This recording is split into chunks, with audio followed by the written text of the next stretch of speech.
2011, we embarked on our first missions trip to the Dominican Republic. And out of the many experiences that we had and out of the many things that we saw, there was this one moment that I will never forget. And we were getting ready to host the VBS program. There was over 100 kids in this church, and we were getting ready, and the kids began to come in from all over, from different churches, from the street, just so many kids, more than what we expected. They began to fill the temple, and we began to just put the name tags on them and do all the preparations. And there was this one kid in particular that we saw that was standing outside the temple. And I remember we approached him and we asked him, what's wrong? He had a face like he was very sad, just emotional. We asked him what was wrong and why he didn't want to come inside. And he said he didn't want to enter because everyone inside the church had shoes or had something to wear on their feet, and he didn't own anything to put on his feet. When we looked at his feet looked like he had been walking barefooted for months, and you can just definitely tell that his situation was not a good one.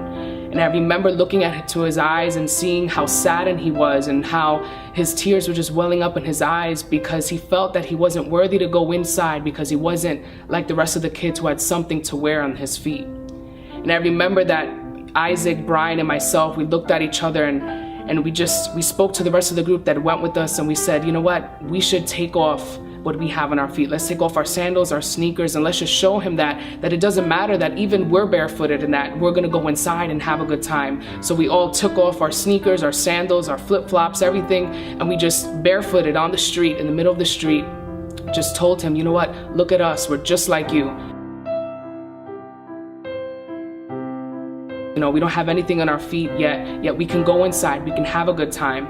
And I remember seeing his face and his expression when he began to look down at our feet and look down and notice that we were just like him, and notice that if we didn't have anything on our feet and we were still able to go inside, he could too as well.